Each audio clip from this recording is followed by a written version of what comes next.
বিসমিল্লাহির রহমানির রহিম। উপস্থিত শ্রদ্ধেয় সহকর্মীবৃন্দ, প্রিয় সাংবাদিক বন্ধুগণ, অন্যান্য সহকর্মী ভাই ও বোনেরা, আসসালামু আলাইকুম। আপনাদের সবাইকে অনেক অনেক শ্রদ্ধা, শুভেচ্ছা এবং ভালোবাসা জানাচ্ছি। আজকে আমাদের জাতীয় পার্টির তরফ থেকে সংবিধান সংরক্ষণ দিবস পালন করা হচ্ছে। সেই প্রেক্ষিতে আমি সামান্য কিছু কথা বলবো। তারপরে বর্তমান আপনারা একটু আগে শুনেছেন যে 6 ডিসেম্বর 1990 হোসেন মোহাম্মদ এরশাদ সাহেব ক্ষমতা হস্তান্তর করেছিলেন সাংবিধানিকভাবে, আইনসম্মতভাবে, এবং তখন অনেকেই অনেক কথা এর পরবর্তীকালে বলেছেন। উনি সাংবিধানিক ধারাবাহিকতা বজায় রাখতে চেয়েছিলেন। আর একটা কথা ছিল যে 3 জোটের যে রূপরেখা ছিল, তারা একটা গণতান্ত্রিক পরিবেশ তৈরি হবে, ভালো নির্বাচন হবে, ভালো একটা পদ্ধতি হবে, দেশ সত্যিকার অর্থে গণতন্ত্রের চর্চায় এগিয়ে যাবে। এটাই ছিল তাদের কমিটমেন্ট।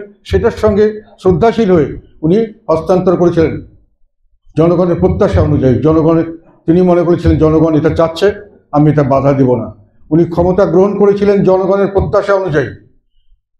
একটি বুলেটও ফায়ার করতে হয়নি। জনগণ সবাই উৎফুল্ল হয়েছে। সব রাজনৈতিক দল ওনাকে ওয়েলকাম করেছে। এমনকি বিএনপি, তাদের মধ্যে অনেক নেতানেত্রী যারা সরাসরি সংশ্লিষ্ট ছিলেন না সরকারে, তারাও ওনাকে সমর্থন করেছিল। কাজে উনি জনগণের সমর্থন পুষ্ট হয়ে উনি জনগণের প্রত্যাশা পূরণে উনি ক্ষমতা গ্রহণ করেছিলেন। পরবর্তীকালে বলা হয়েছিল অসাংবিধানিকভাবে উনি ক্ষমতা গ্রহণ করেছিলেন। অসাংবিধানিকভাবেও ক্ষমতা গ্রহণ করা দরকার হয়, এটা এখন সবাই বুঝতে পারছেন না? সংবিধানের বাইরেও ক্ষমতা দরকার হয় জনগণের প্রত্যাশা অনুযায়ী কাজ করার জন্য। কাজে অসাংবিধানিকভাবে ক্ষমতা হস্তান্তরটা সর্বক্ষেত্রেই নিন্দনীয় নয়। এখন এটা প্রমাণ হলো। আর একটা কথা হলো, বললাম যে কমেন্ট করার দরকার নেই, এত হাততালি দেওয়ার দরকার নেই। আর একটা হলো যে পরবর্তীকালে বলা হয় উনি স্বৈরাচার ছিলেন। উনি স্বৈরাচারীভাবে দেশ পরিচালনা করেছিলেন।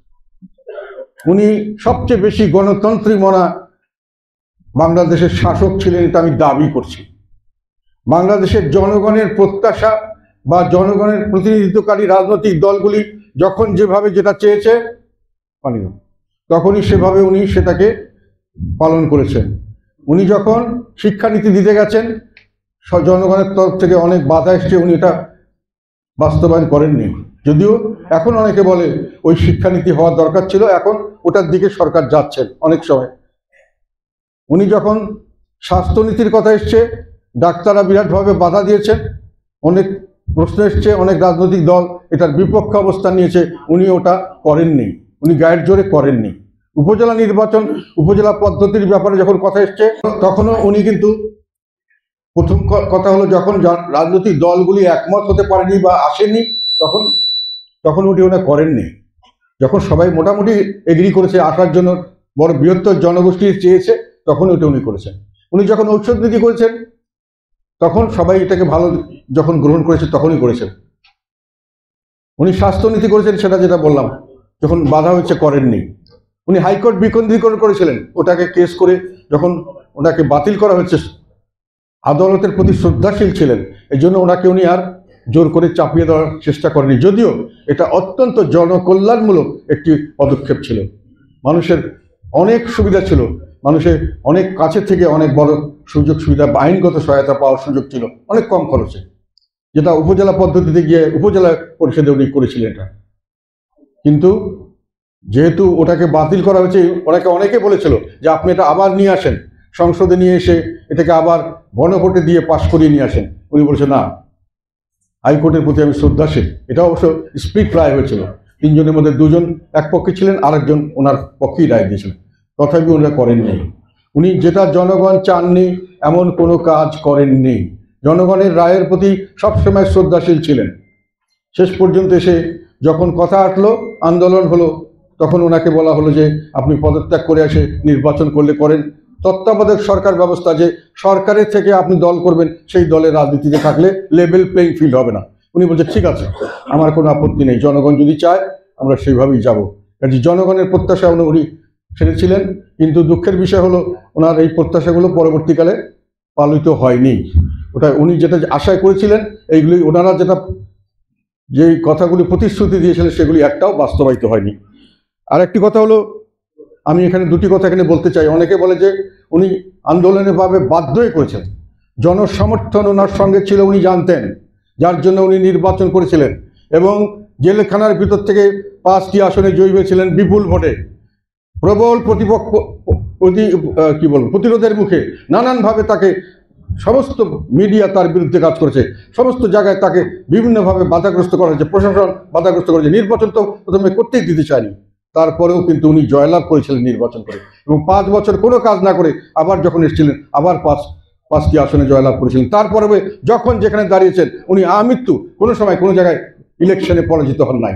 জনগণ সবসময় ওনার সঙ্গে ছিল। কাজেই উনি বাধ্য হয়েছিলেন, যেটা বলা হয় সেখানে আমি বলা হয়েছিল ওনার শক্তির বেশ ছিল আর্মি, আর্মিরা তার থেকে উঠিয়ে নিয়েছে। এটা সম্পর্কে আমি মনে করি একটা দ্বিমত আছে কিছুটা। আর্মিরাও তার সঙ্গে জনগণ ছিল, উনি জানতেন, এবং সশস্ত্র বাহিনী বা তার সাপোর্ট সবাই ছিল বলে আমরা জানি। এবং এটার একটা প্রমাণ আমি বলতে চাই, এটা আমি আমার নিজের ব্যক্তিগত অভিজ্ঞতা থেকে বলছি। এটাকে কেউ সত্য মনে করলে করতে পারেন, সত্য না মনে করে না করতে পারেন। আমি ব্যক্তিগতভাবে তৎকালীন সময় সেনাপ্রধান যে ছিলেন উনি আমাকে বলেছিলেন, আমরা স্যারকে বলেছিলাম আমরা মার্শাল ল দিতে চাই, দিলে এটা কন্ট্রোল করা যাবে। উনি বলেছিলেন আমি মার্শাল ল বা রক্তপাতের মাধ্যমে আমি তার কোনো ক্ষমতা থাকতে চাই না। এটা উনি আমাকে বলেছিলেন। সেটা সত্য মিথ্যা এটা আমি জানি না, হয়তো কেউ যদি এটাকে আমার ভার্সন হিসেবে ধরেন আমাকে বিশ্বাস করেন। এটা আরেকটি কথা বলতে চাই, সেটা হলো ওনার জনপ্রিয়তা যা ছিল, কতটুকু ছিল সেটার ব্যাপারেও উনি যখন জামিনে আসলেন 97-এর পর থেকে, তখন পর্যন্ত, তারপরে 2001 সাল পর্যন্ত তৎকালীন সময় প্রেসিডেন্ট আমাদের শাহাবুদ্দিন সাহেব ছিলেন রাষ্ট্রপ্রধান, 96 থেকে 2001। সে সময় উনি যখন একবার উনি জামিনে আসলেন, তখন একবার আমাকে নিয়ে উনি বঙ্গভবনে আমাদেরকে দাওয়াত করেছিলেন। আমি ছিলাম আমার ভাইয়ের সঙ্গে। ওখানে অনেক খোলামেলা কথা হয়েছিল। প্রেসিডেন্ট শাহাবুদ্দিন সাহেব অনেক কথা, ওনার অপারগতার কথা কেন হয়েছিল অনেক খোলামেলাভাবে বলেছিলেন। ওখানে একটা কথা উনি আমাকে বলেছিলেন, সেটা হলো আমি আমার ভাই সহ ছিলাম, আমাদের দুজন। উনি বলেছিলেন যে যখন নির্বাচন হয়ে গেল 96-এ, তারপরে সংসদীয় পদ্ধতির শাসন ব্যবস্থা চালু আছে, এটাই ছিল কথা। কিন্তু তৎকালীন সময় যারা বিএনপি যারা ক্ষমতায় গিয়েছিল, তারা তাদের শীর্ষ নেতৃত্ব থেকে একটা দাবি করা হয়েছিল যে আমরা সংসদীয় পদ্ধতিতে থাকবো না, আমরা প্রেসিডেন্সিয়াল পদ্ধতিতে যাব।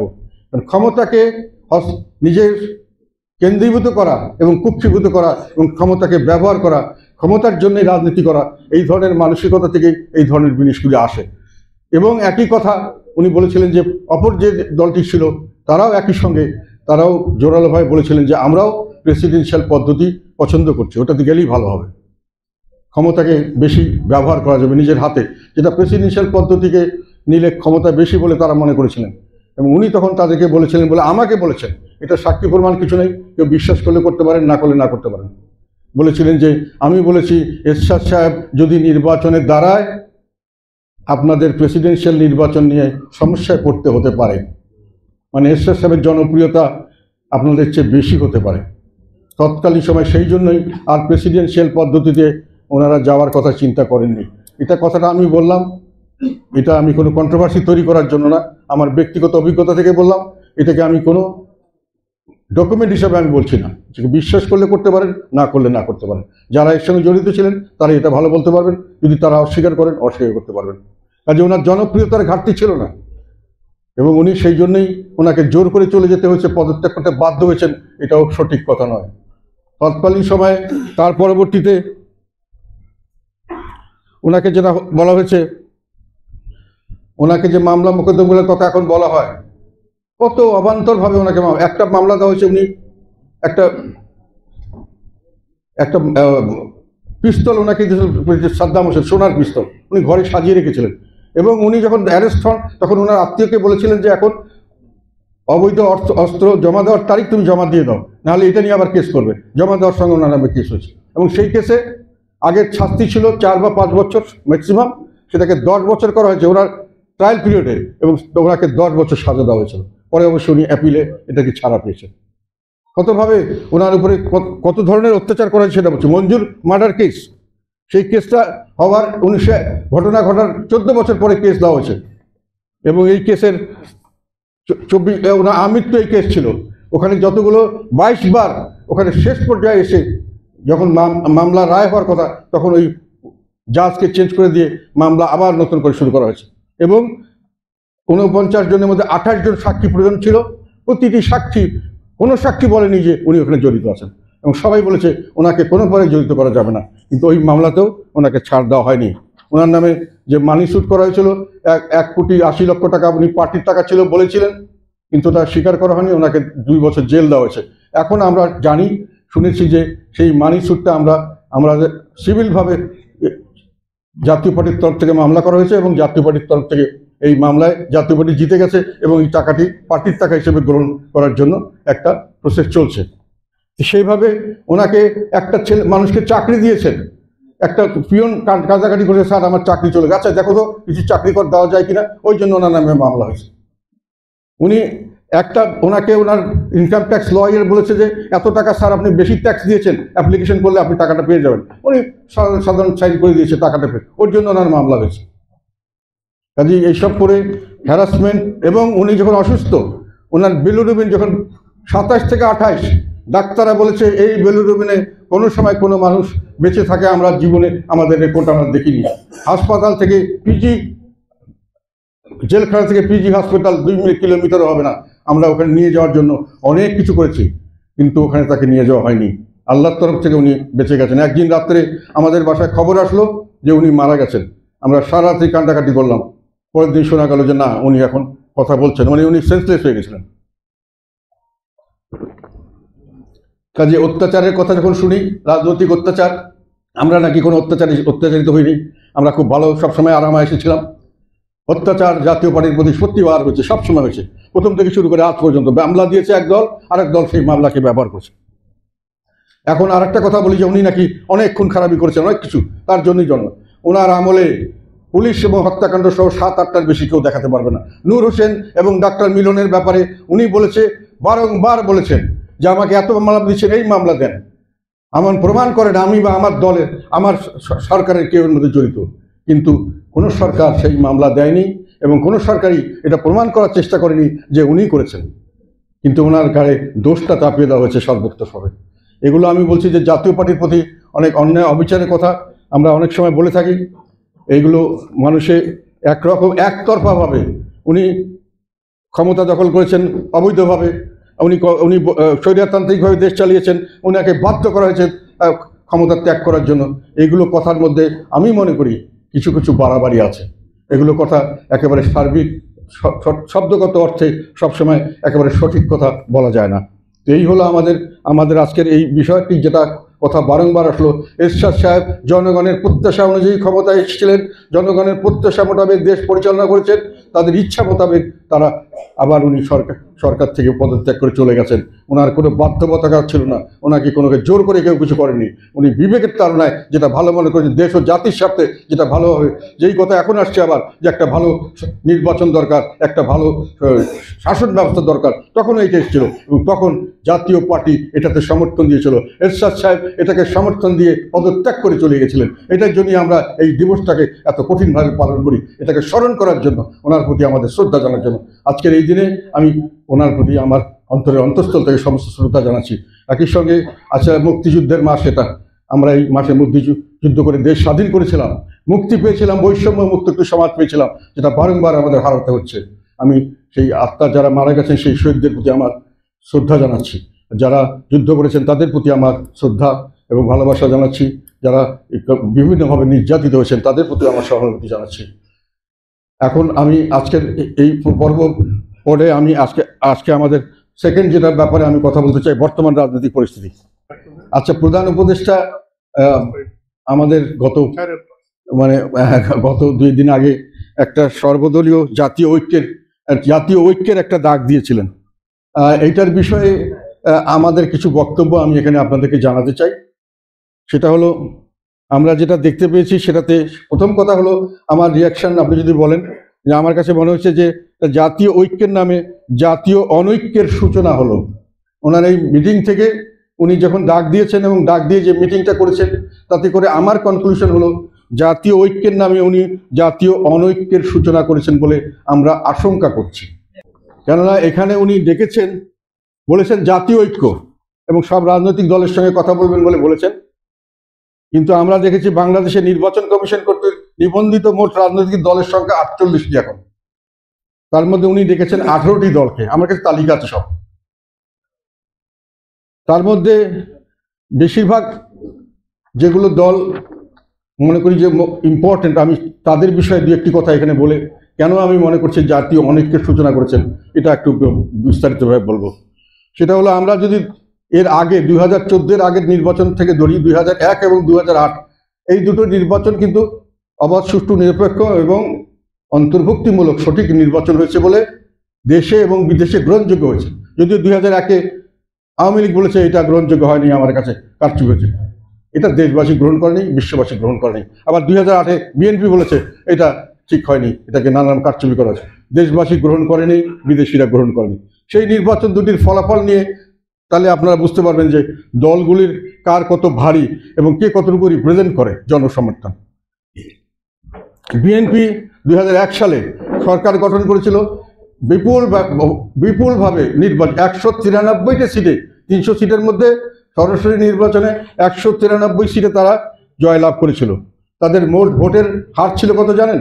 টোটাল ভোটের 40.997, 41-এর একটু কম পার্সেন্টেজ অফ ভোটস বিএনপি এককভাবে। আর আওয়ামী লীগ সেই সময় মানে খুবই খারাপ রেজাল্ট করেছে, সেটা হলো 62টি সিটে তারা জয়লাভ করেছে, 131টি সিট কম পেয়েছে বিএনপির চেয়ে। তাদের ভোটের পার্সেন্টেজ কত ছিল জানেন?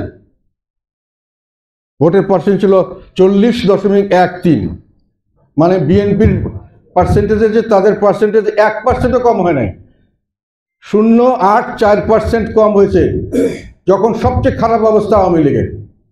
সিট পেয়েছে 62টি আর বিএনপি সিট পেয়েছে 193টি।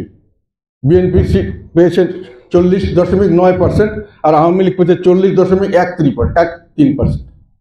আর সেখানে জাতীয় পার্টি তখন ইসলামী ফ্রন্ট নামে ছিল, আমাদের সঙ্গে চরমনায়ের পীর সাহেব ছিলেন।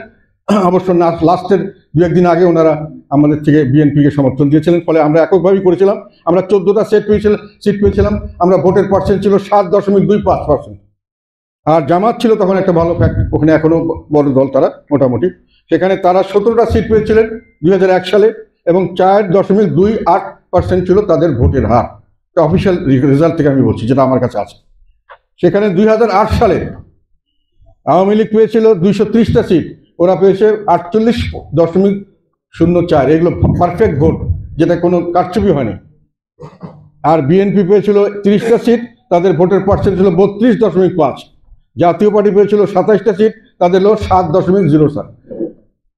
ভোটের পার্সেন্টেজ আগেরটার চেয়ে আমাদের একই, ওটা ছিল 7.25, এখন 7.0।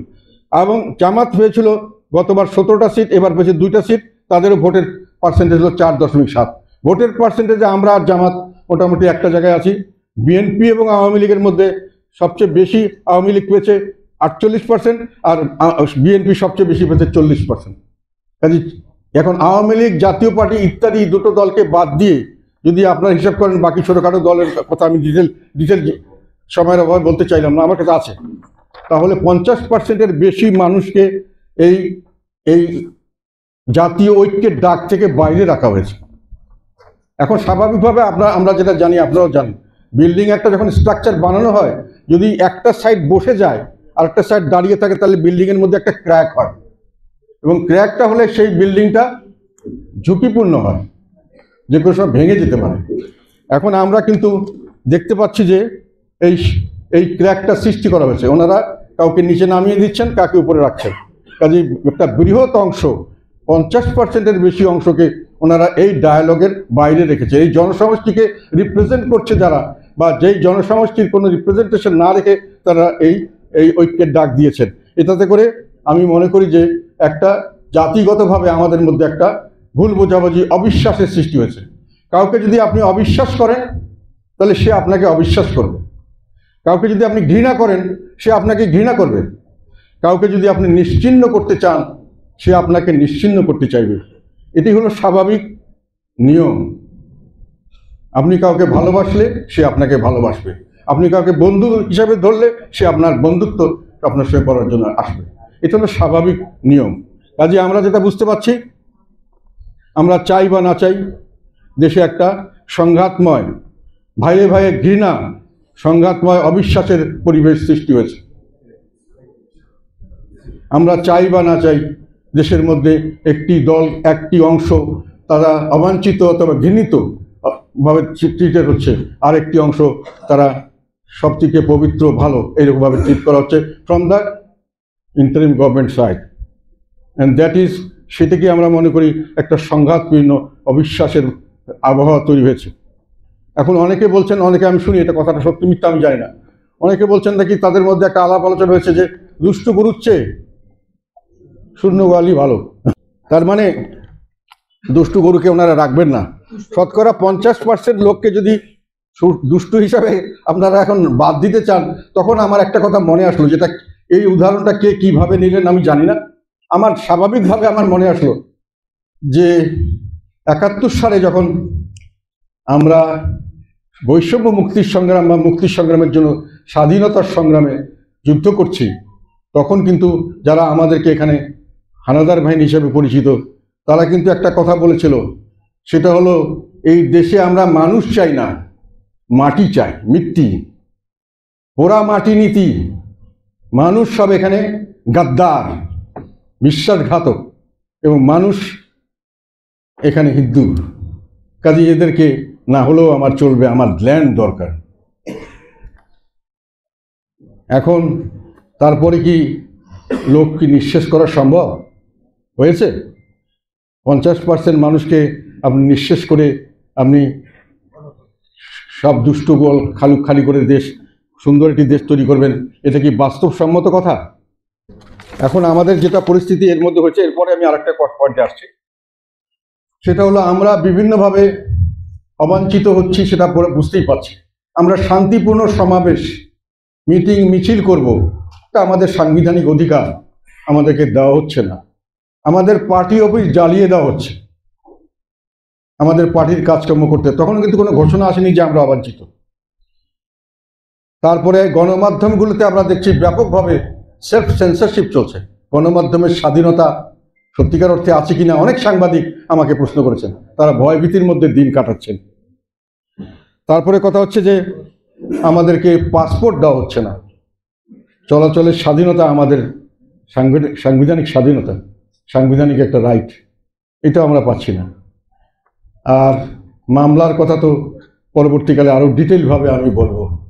নির্বিচারে যেখানে সেখানে আমাদের মানুষদেরকে বিভিন্নভাবে মামলা দেওয়া হচ্ছে, জোর জবরদস্তি করে আদালতকে বাধ্য করা হচ্ছে, অথবা আদালত, এবং সেখানে বিশালভাবে একটা দলীয় প্রভাবে এসব করা হচ্ছে, এবং সেই মামলার ভয় দেখিয়ে, মামলা দেখিয়ে আমাদেরকে নানান ধরনের নির্যাতন করা হচ্ছে। আমাদের একজনকে এই মামলার জন্য অ্যারেস্ট করা হয়েছে, বারংবার বলার পর তাকে জামিন দেওয়া হচ্ছে না। আরেকজনকে আরেকটা মামলা দেখিয়ে অ্যারেস্ট করা হয়েছে, আমাদের নেতাকর্মী, একেবারে সম্পূর্ণ ভুয়া মামলা। সবাই জানে, যারা করছেন তারাও জানেন, যারা বিচার করছেন তারাও জানেন, সবই জানেন, কিন্তু আইন ওই পর্যন্ত ঠিক আছে, তারপরে সেই ওই পর্যন্ত জোর, আর তারপরে সে আইনের শাসন, আইন আছে আপনাকে দেওয়া যাবে না, কাজেই দেওয়া যাবে না। সেইভাবে আমরা বিভিন্নভাবে নির্যাতিত হচ্ছি, সেই কথাটি জানিয়ে পরের দিকে আসি। এখানে একটি বিষয় আমাকে চোখে আসলো, 30শে নভেম্বর একটা বাংলাদেশ প্রতিদিনের একটা সংবাদে একজন অত্যন্ত বিজ্ঞ আমাদের প্রেস সচিব শফিকুল আলম সাহেব, উনার কথা, প্রধান উপদেষ্টার প্রেস সচিব, কাজে উনি প্রধান উপদেষ্টার বক্তব্যগুলি দেন বলে আমি ধরে নিয়েছি। উনি একটা কথা বলেছেন, ওই সংবাদপত্রে যা দেখলাম, এবারেই রাষ্ট্র মেরামত ছাড়াই যদি অন্তর্বর্তী সরকার চলে যায়, তাহলে এই প্রজন্ম আমাদের কাঠগড়ায় দাঁড় করাবে। অত্যন্ত সত্য কথা, অত্যন্ত যুক্তিসঙ্গত একটি কথা, যে এই প্রজন্ম কথাটা উনি মনে হয় যেটা বলেছেন সেটাতে আমি একটু বর্ণনা করি। এই প্রজন্ম নয়, যে কোনো প্রজন্ম। এখন আমাদের বাংলাদেশে আন্দোলনের সময় আপনারা যদি খেয়াল করে থাকবেন, ছাত্ররা শুধু নয়, অছাত্র যা যুবক শ্রেণী বিভিন্নভাবে শ্রমিক, কৃষক, সাধারণ মানুষ, চাকরিজীবী সবাই ছিল, এবং যে কোনো বয়সের ছিল, বৃদ্ধ থেকে শুরু করে একেবারে ইয়াং তরুণ পর্যন্ত, বাচ্চা স্কুলের ছেলেরাও ছিল। এই সব প্রজন্মের সব মানুষই একটা আন্দোলনের সঙ্গে জড়িত ছিলেন। সেই আন্দোলনটা আন্দোলন কিসের ছিল? শেখ হাসিনাকে পতন। কেন? যে শেখ হাসিনা আমাদের থেকে আমাদের যে বৈষম্য মুক্ত সমাজ গড়ার স্বপ্ন, এটা ভেঙে দিয়েছেন। উনি বৈষম্য শুদ্ধ একটি সমাজ উপহার দিয়েছেন। সেখানে ওনার লোকরা লুটপাট করে দেশ শেষ করছে। আমরা বিভিন্নভাবে বৈষম্যের শিকার হচ্ছে, অত্যাচার অনাচার নির্বিচারে আমাদের উপর করা হচ্ছে। আমরা এটার থেকে মুক্তি চাই। কিভাবে মুক্তি পাওয়া যাবে? এখন উনি যেটা বলছেন, একটা সুন্দর নির্বাচন চাই, যে নির্বাচন হবে জনগণের সকল ধরনের মানুষের মতামতের প্রতিফলনের একটি সরকার করার জন্য। অবাধ, সুষ্ঠু, নিরপেক্ষ এবং অন্তর্ভুক্তিমূলক নির্বাচন চাই। কেন চান? নির্বাচনের পরে তো আমরা নির্বাচন তো 2001-এও দেখেছি, 2008-এও তো শেখ হাসিনা নির্বাচন করে এসছে। সেই নির্বাচনের পরে যে ব্যবস্থা আমাদের, সেই ব্যবস্থা মানুষকে দানব করছে। একটা বিভিন্নভাবে স্বৈরাচারী সৃষ্টি করার সেই পরিস্থিতি, সেই নির্বাচন আমাদের রাষ্ট্র কাঠামো। আমরা এটার থেকে পরিত্রাণ চাই, তো রাষ্ট্র কাঠামোর সংস্কার চাই। তো আপনি নির্বাচন চান, রাষ্ট্র কাঠামো সংস্কার চান, কেন? আপনার আসল উদ্দেশ্য হলো আপনি একটি বৈষম্যমুক্ত সমাজ চান। এটার জন্যই তো আপামর জনগণ যুদ্ধ করেছে। এই প্রজন্ম না, সব প্রজন্মই, শুধু স্টুডেন্ট না, সব ধরনের মানুষই করেছে। সবাই এটার জন্য দাবিশীল। তাহলে এটা তো আপনার প্রায়োরিটি, এটা তো আপনার নাম্বার ওয়ান, যে এইটাই আমাকে করতে হবে প্রথম। এইটা করার জন্য আমার কি লাগবে? এটা করার জন্য আমার জাতীয় ঐক্য লাগবে। কেননা এটাকে আমি করতে পারবো না, জনমত, সকলের মতামত ভিত্তিতে করতে হবে, সকলে রাজি হতে হবে, এবং আমি তারপরে এটাকে গিয়ে পার্লামেন্টে যখন নিব, পার্লামেন্টেও এটাকে পাশ করাতে হবে। তাহলে পার্লামেন্টে যারা থাকবে তারাও এটা একমত হতে হবে, জনগণ সকলে একমত হতে হবে। জনগণের সঙ্গে সার্বিকভাবে একটা ঐক্য হলেই এত বড় একটি জিনিসের অবস্থান সম্ভব। খালি ঐক্য ছিল আমার নাম্বার ওয়ান প্রায়োরিটি। এখন আপনি কি সেটাকে নাম্বার ওয়ান প্রায়োরিটি দিয়েছেন? আমি বর্তমান তত্ত্বাবধায়ক সরকারের কাছে প্রশ্ন করতে চাই, আপনাকে আপনার নাম্বার ওয়ান প্রায়োরিটি সেটাকে দিয়েছেন, যেটার জন্য জনগণ জীবন দিয়েছে? আপনি বলেন আজকে শহীদের রক্ত আমি বৃথা যেতে দেব না, আমি শহীদকে আমি সম্মান দেখাবো। কিভাবে দেখাবেন? তার স্বপ্নটাকে বাস্তবায়ন করে দেখাবেন। কিন্তু আপনার প্রায়োরিটি তো আমরা দেখতে পাচ্ছি বিভিন্ন জায়গায়। প্রায়োরিটি হলো এদের কে হত্যা করছে সেই হত্যাকারীদের প্রতিশোধ নিতে হবে, প্রতিশোধ নিতে হবে। এবং এই প্রতিশোধ নিতে চান, বিচার ব্যবস্থা করতে চান, আমাকে সেদিকে একটি বিচার তো করতেই পারেন, অপরাধ করলে বিচার হতে হবে, এটা সবসময় নিয়ম। তবে এখানে দুটো জিনিস মনে রাখতে হবে, যে আমাদের যে সিস্টেমে আমাদের যে জুরিসপ্রুডেন্স বলে, আইনশাস্ত্র, সেটা যে ব্রিটিশ সিস্টেমে চলে, সেখানে বলা আছে 10টি অপরাধী যদি ছাড়া পায়, একটি নিরাপদ লোক যেন তার জন্য কষ্ট না পায়। মানে 10 জনকে আপনি ছেড়ে দিবেন, সেই জন্য বলা, কেননা যদি সন্দেহ থাকে যে একটি নিরপরাধ লোক হয়তো আটকা পড়তে পারে, শাস্তি পেতে পারে। এটা হলো জুরিসপ্রুডেন্স আমাদের দেশে চালিত। তা আপনি তো সেটা কি ফলো করছেন? যে আপনি মানুষের সবাই একটা হত্যাকাণ্ডে লক্ষ লক্ষ হাজার হাজার লক্ষ লক্ষ মানুষকে জড়িত করা হচ্ছে, এবং সেইখানে জড়িত করে তাদেরকে বিভিন্নভাবে, এবং সেটাকে সবচেয়ে বড় এফেক্ট আসছে আপনার প্রশাসনের মধ্যে। আজকে আপনার আইন শৃঙ্খলা রক্ষাকারী বাহিনী, প্রশাসন, জুডিশিয়ারি, এটাতে গিয়ে যখন এখানে ধাক্কা দিয়েছেন, বিভিন্নভাবে তাদেরকে মামলা মোকদ্দমার মধ্যে ফেলেছেন, তাদেরকে বের করে দিয়েছেন, তাদেরকে বিভিন্নভাবে ডিমোশন দিয়েছেন, তাদের জায়গায় হ্যারাসমেন্ট করছেন, তারা ডিমোরালাইজড হয়ে গেছে। এই মানুষগুলি ছিল আপনার শক্তির উৎস। এটা করতে গিয়ে, আপনার প্রায়োরিটি চেঞ্জ করতে গিয়ে আপনি জাতীয় ঐক্য নষ্ট করার কথা পরে আসছি। আপনি প্রথমে করছেন আপনার হাত, শক্তিশালী হাতকে আপনি নুলো করে দিয়েছেন। আপনার একটা কেয়ারটেকার সরকার, ইন্টারিম গভর্নমেন্টের শক্তি থাকে কোথায়? তার শক্তি থাকে তার পুলিশের কাছে, তার শক্তি থাকে তার ডিসিএসপির কাছে, তার শক্তি থাকে তাদের বিজনেসম্যান কমিউনিটি, সমস্ত বুদ্ধিজীবী, তারা তাকে সমর্থন দেয়। একটি কেয়ারটেকার সরকার সবসময় সাকসেসফুল হয়েছে, কেননা তারা সকলের সমর্থন পেয়েছে, সকলে তাদের জন্য কাজ করেছে। আপনাদের তো পাওয়ার বেস ছিল এই পুলিশ বাহিনী, আপনাদের পাওয়ার বেস হওয়ার কথা ছিল এই প্রশাসন, আপনাদের পাওয়ার বেস হওয়ার কথা ছিল জুডিশিয়ারি অ্যান্ড আদার থিংস। আপনাকে সাপোর্ট দেবে সমস্ত বিজনেসম্যান কমিউনিটি, প্রফেশনাল বডিজ, এগুলো থাকবে। তারপরে আসবে রাজনৈতিক দল, তখন তো আপনার হাতে সকল থাকবে, আপনি যা করতে চাইবেন তাই করতে পারবেন। যে মুহূর্তে আপনি আঘাত দিয়েছেন ওদেরকে, আর একটা কথা বলি, আমাদের শরিয়া আইনের একটা নিয়ম আছে, সেটা হলো মানুষকে বিচার করবা তার নিয়ত দেখে, তার কাজ দেখে নয়। একটা পুলিশের প্রশাসনে চাকরি করে আমাদের মিডল ক্লাস লোক বা মধ্যবিত্ত বা গরিব শ্রেণীর লোক বা নিম্ন মধ্যবিত্ত, তারা চাকরি করে, তাদের বউ ছেলে পেলে শ্বশুর শাশুড়ি তাদের মা বাবাকে তাদের অনেক সময় সাপোর্ট করতে হয়, অনেক গরিব মানুষকে আত্মীয়কে সাপোর্ট করতে হয়, তারা চাকরিটা তাদের দরকার।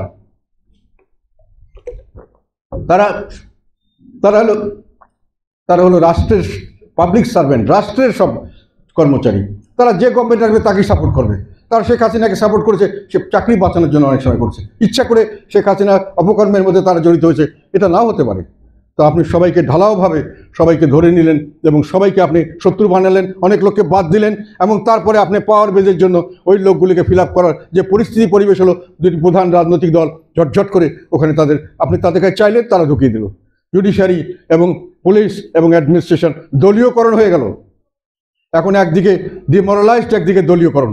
তারা আপনার কথা এখন শুনছে না, তারা এখন কেয়ারটেকার ইন্টারিম গভর্নমেন্টের অর্ডারের চেয়ে তারা একটা দেখছে তারা যাদের দ্বারা দলের সঙ্গে সম্পৃক্ত সেটার কাছে, বাকি পুলিশে অ্যাডমিনিস্ট্রেশন তারা সব চুপ করে বসে আছে, তারা ভয় আছে কোথায় কি করব, কোথায় আবার কোথায় ফাঁসবো। সেই অ্যাডমিনিস্ট্রেশন নিয়ে আপনি কিভাবে এফেক্টিভ কন্ট্রোল করবেন, আপনার প্রায়োরিটি চেঞ্জ করে কিভাবে আপনি সামনে নির্বাচন করবেন, কিভাবে আপনি এগুলি করবেন, আপনার সংস্কার করবেন, রাষ্ট্র সংস্কার করবেন। আপনার প্রায়োরিটি যখন চেঞ্জ করে ফেলেছেন, এখন অনেকটা ক্ষেত্রে আমার মনে হয়, এটা আমার ধারণা, ভুল হতে পারে, আমি অনেক ক্ষুদ্র মানুষ, তারা অনেক জ্ঞানীগুণী মানুষ, তারা জিম্মি হয়ে গেছেন। শক্তিশালী রাজনৈতিক দলগুলির কাছে ওনারা জিম্মি হয়ে গেছেন, এখন ওনাদের পাওয়ার বেস হয়ে গেছে তাদের ফলে তাদের নিজস্ব ইচ্ছা শক্তি যতই থাক, তাদের নিজস্ব যতই ধ্যান ধারণা ভালো থাক, তারা সেটাকে করতে পারছে না। লাস্ট ছিল একটাই, আমি যত রকম ব্যবসায়ী সমাজ দেখেছি, আমি অনেক জনের সঙ্গে অনেকভাবে বেশি, আমি মন্ত্রী ছিলাম অনেকখানে, যাই যত প্রফেশনাল বডিজ দেখেছি, বিজনেসম্যান কমিউনিটি, যত রকম বিভিন্ন জায়গায় আছে, যত ধরনের কমিউনিটি আছে, সবাইকে আমি বিরাটভাবে দুর্দশাগ্রস্ত, চিন্তিত এবং মনোবলহীনভাবে দেখেছি, যেগুলা ওনার পাশে দাঁড়িয়ে দেশকে এগিয়ে নিয়ে যাওয়ার জন্য ওনাদেরকে সমর্থন করবেন। আর লাস্টে এসে হাত দিলেন রাজনৈতিক দল, যেগুলো আগ বাড়িয়ে আমরা সমর্থন দেওয়ার জন্য সমস্ত সর্বাত্মক সমর্থন জন্য প্রস্তুত ছিলাম, সেই সমর্থন আপনারা নিজে পদদলিত করলেন আমাদেরকে। আমরা একটা সাংবিধানিক সংস্কারের একটা প্রস্তাব তৈরি করেছি, আমার দীর্ঘদিনের অভিজ্ঞতা থেকে বিভিন্ন জায়গায় কাজ করার জন্য, আমি মনে করি দেশের জন্য কাজে রাখতে পারে। আমি কিন্তু এটা তত্ত্বাবধায়ক ইন্টারিম গভর্নমেন্টের জন্যই করেছি তা নয়, আমি করেছি জনগণের জন্য, আমি করেছি সামনের দিকে রাজনৈতিক দলগুলির জন্য, সামনের দিকে এটা লাগতে পারে এই জন্য করেছি। তারপরে ওনারা যখন কাঠামো তৈরি করেছেন, আমরা সেই কাঠামোতে ওনাদেরকে এটা হ্যান্ড ওভার করার জন্য ওনাদের থেকে কথা টেলিফোন জিজ্ঞাসা করে ওনাদের কাছে নিয়ে যাওয়া হয়েছে। ওনারা টাইম দিয়েছে 4টার সময় আসবেন, এবং আমাদের লোকজন যা গেছে ওনারা দেখা গেল ওনারা নাই, এবং পরে শোনা গেল ওনাদের কেউই আমাদের এটা রিসিভ করবেন না। একজন কর্মচারীকে দিয়ে রিসিভ করেছেন, সেই কর্মচারী আবার আমাদের এটা নিতে উনি রিফিউজ করেছেন, বলে ছবি টবি নিলে ভাই আমার সমস্যা হতে পারে। আমরা এত ঘৃণ্য হয়ে গেলাম, আমরা কি এত নিচু হয়ে গেলাম যে আমাদের কাছে আপনি হাত দিয়ে নিতে আপনার ঘৃণা লাগছে? ঘৃণা সবসময় ঘৃণার জন্ম দেয়।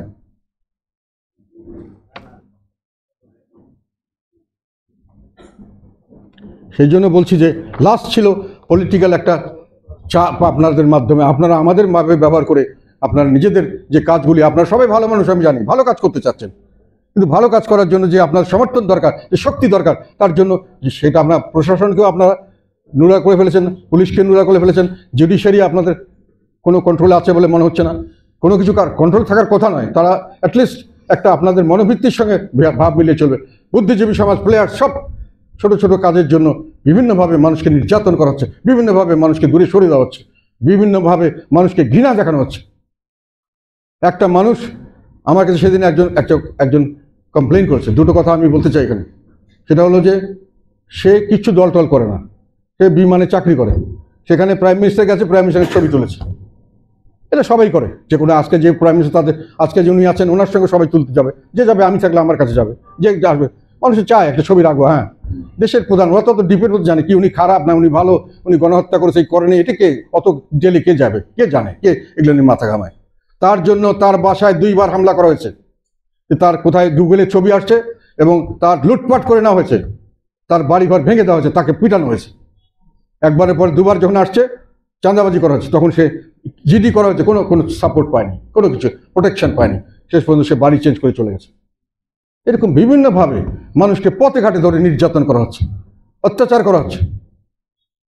এইভাবে করে আপনারা জাতীয় ঐক্য করবেন, এইভাবে করে আপনারা আপনার রাষ্ট্র সংস্কার করবেন, নির্বাচন করবেন। এখন নির্বাচনে যদি আপনার সময় সব কিছু বাদ দিলাম, নির্বাচনে প্রথম কথা হলো অন্তর্বর্তীকালীন সরকার নিজেই একটি দল গঠন করছেন বলে আমরা বুঝতে পারছি। সরকারের থেকে তারা মন্ত্রী হয়ে তারা দল গঠন করার চেষ্টা করছেন। তাহলে তত্ত্বাবধায়ক সরকার ব্যবস্থা তো আসলেই ওই জন্য যে কিংস পার্টি থাকবে না, যেটা ওটা হলে লেভেল প্লেইং ফিল্ড হবে। তারপরে আপনি আসেন অ্যাডমিনিস্ট্রেশনে, ডিসিএসপি তারা তো কার কথায় চলছে? আপনার পুলিশ অ্যাডমিনিস্ট্রেশন কার কথায় চলছে? এখানে আমাদের লোকরা ইলেকশনে ভোট দিতে পারবে কি পারবে না? আমাদের কর্মীরা দাঁড়াতে পারবে কি পারবে না? তাদেরকে মামলা মোকদ্দমা দিয়ে এখনই জেলখানায় ঢুকিয়ে দেওয়া হবে না। সেই পরিস্থিতি পরিবেশে এসে সত্যিকার অর্থে নির্বাচন যদি আপনারা আবার আওয়ামী লীগের মতোই করতে চান, একতরফা নির্বাচন, ওই কয়েকটা দল নিয়ে, তারপরে আবার ওটা থেকে 2/3 মেজরিটি করে সব পাশ করিয়ে নিলেন, সব কিছু সংস্কার হয়ে গেল, এই ধরনের সংস্কার কি টেকসই হবে? এই ধরনের সংস্কারে কি রাষ্ট্র এগিয়ে যাবে? অস্থিরতা কি থামবে?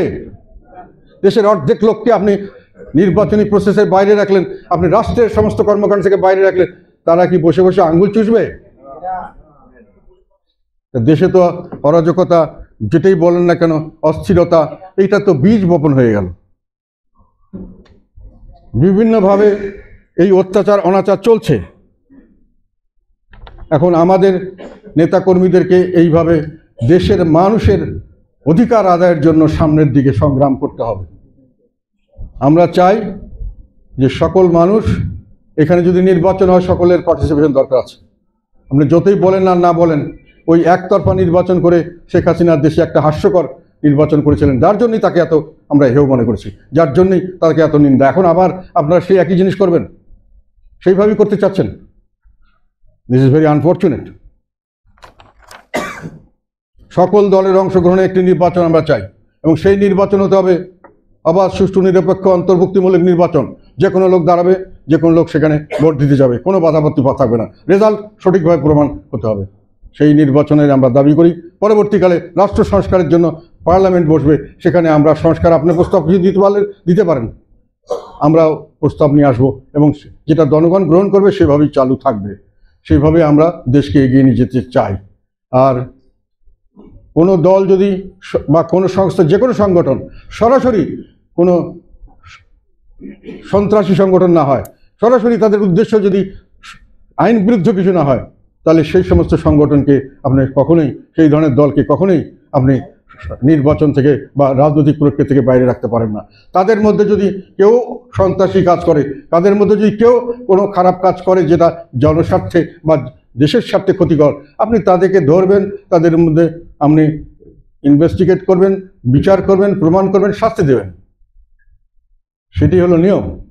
তার জন্য একটি সংগঠনে সব লোকই কি খারাপ? যদি সেই সংগঠনের উদ্দেশ্য হয় যে আমি জোরপূর্বক, মানে একটা বেআইনিভাবে একটা ক্ষমতা দখল করবো বা কিছু একটা এরকম কিছু, বা যেটাকে গ্রহণযোগ্যভাবে বলা যায় যেটা সমাজের জন্য ক্ষতিকারক, only then they should be away from the politics. Otherwise এই কান্ট্রি, এই দেশের প্রত্যেকটি নাগরিকের ভোট দেওয়ার অধিকার, এই দেশের প্রত্যেকটি নাগরিকের ভোটে দাঁড়ানোর অধিকার আছে। এই অধিকার কেউ খর্ব করতে পারবে না, যদি না আমাকে প্রমাণ করতে পারে। যদি কোনো সংগঠনকে প্রমাণ করতে পারে সেটা অন্য কথা, আর ব্যক্তিগতভাবে যদি প্রমাণ করতে পারে যে সে সত্যিকার অর্থেই ক্ষতিকারক দেশের জন্য, তবে সেটা হতে হবে ন্যায় বিচারের মাধ্যমে, মব ট্রায়ালের মাধ্যমে নয়। আমার মনে হয় আমি সব কিছুই বলে ফেলেছি। আপনারা এখন প্রশ্ন করতে পারেন। I am ready to answer any of your question. এখন আপনি বলছেন যে এখানে 50% মানুষের যেহেতু অন্তর্ভুক্তি ছিল না, এই জাতীয় ঐক্যের ডাকে যে প্রধান উপদেষ্টা জাতীয় ঐক্যের ডাকে সবগুলো দল, বাকি দল যেগুলো দিয়েছে, এখন এই ইস্যুতে কি আওয়ামী লীগকে ডাকার দরকার ছিল, জাতীয় পার্টিকেও ডাকার দরকার ছিল, আওয়ামী লীগকে একসাথে? অফকোর্স আওয়ামী লীগকে আপনি ব্যান্ড করতে পারেননি, এখন করেনও নেই, করা উচিত হবে না। আওয়ামী লীগের যারা দোষ করেছে আপনি তাকে ন্যায় বিচারের মাধ্যমে ইনভেস্টিগেশন করবেন, তাকে দোষী সাব্যস্ত করবেন, তাকে জেল দেবেন। আপনি আগেই হই হই করে এখানে ওখানে কে মারা গেছে কেস দিয়ে দিলেন, সেই কেসের মাধ্যমে তাদেরকে আটক করলেন। এটা কি ধরনের হলো?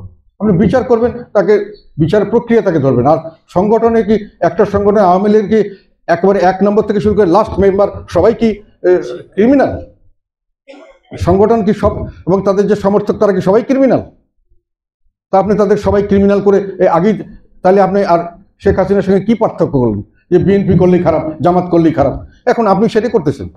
আপনারা কি ফলো করবেন জামাতকে, আরে সরি শেখ হাসিনাকে, নাকি শেখ হাসিনা থেকে বাইরে যাবেন? আমি মনে করি সবাইকে ডাকা উচিত। তাহলে কি মাননীয় চেয়ারম্যান আগামী নির্বাচনে আপনি চান যে আওয়ামী লীগের অংশগ্রহণটা থাকুক? অফকোর্স, অফকোর্স সব দল থাকবে, সব দলকে আসতে হবে। যারা রেজিস্ট্রেশন দিয়েছেন তো আপনি কেন তাকে আসতে দেবেন না? মাননীয় চেয়ারম্যান, আমরা দেখতে পাচ্ছি যে ভারতীয় মিডিয়ার আকর্ষণে কিন্তু জাতীয় ঐক্যের ডাক দিয়েছিলেন প্রধান উপদেষ্টা। এক্ষেত্রে জাতীয় পার্টির অবস্থানটা কি? এখন ওনারা তো আমাকে আর ডাকেন নাই, কি উদ্দেশ্যে উনি ডেকেছেন সেটা তো আমি বুঝতে পারি নাই। আমার কাছে মনে করে ভারতকে আগ্রাসন, এটার জন্য এটা তো একটা খুব স্বাভাবিক কথা। কোনো যদি আগ্রাসন কেউ করে আমরা তো এটা স্বাভাবিকভাবে এটার প্রতিহত করব। এটার জন্য গলাবাজি করার কি দরকার আছে? এটা তো আগ বাড়িয়ে তো কিছু বলার দরকার নেই। আমাকে 1 ইঞ্চিও ছাড় দেবো না, কে আপনাকে ছাড় দিতে বলছে? কে বা ছাড় দিবে? কেন বা ছাড় দিবে? আমার কি আর্মি নাই? আমরা এতটুকু millions of dollar billions of dollar খরচ করছি এগুলোর পিছিয়ে, আমরা কি এমনি করছি নাকি? আমি আদালতে কথা বলতে ভয় করি, আবার কালকে একটা মামলা দিয়ে আবার ঢুকাই দিব যে আমি আদালত অবনয়ন করছি। আমরা শুনেছি যে আদালতে অনেক ম্যাজিস্ট্রেটরা বিভিন্নভাবে বাইরে এসে আমাদেরকে অনেকভাবে বলেন যে এমন একটা পরিবেশ সৃষ্টি করা হয় যে তারা কথা বলতে পারে না, দেখতে পারেন না। এটা তারা বলেন অজুহাত হিসাবে, হয়তো সত্যি না, অতএব অনেকের দলীয় আনুগত্য থাকে। তবে যেভাবে মামলা দেওয়া হচ্ছে এগুলো কোনো প্রক্রিয়াতেই এগুলোকে সঠিক বলা যায় না, কেউই বলছেন না, এবং সরকার নিজেও বলছেন না যে এটা সঠিকভাবে হচ্ছে। ওনারাই বলছেন যে হয়রানিমূলক মামলা, কিন্তু ওনারা এটা কন্ট্রোল করতে পারছেন না। যেটা বললাম, ওনাদের হ্যান্ডসগুলো এফেক্টিভ হচ্ছে না। ওনারা যে কোনোভাবে হোক ওনাদের কার্যকারিতা দেখাতে পারছেন না, সেটা হলো বাস্তবতা। সব সত্য কথা সবসময় বলা যায় না। আমার ভাই এটা বলতো যে তুই সবসময় সত্য কথা বলিস কেন? আমরা দেশের স্বার্থে যা কিছু দরকার সবসময় করেছি, এখনো করবো। দেশের পক্ষে আমরা আছি, দেশের পক্ষে সবসময় থাকবো, এটি হলো আমাদের কথা। যে দেশই বাইরে থেকে যদি আমাদের কেউ ক্ষতি করার চেষ্টা করে আমরা তাকে প্রতিহত করার চেষ্টা করি। তার জন্য আমাদের কাউকে কিছু বলতে হবে না। We are ready for it. ধন্যবাদ সবাইকে।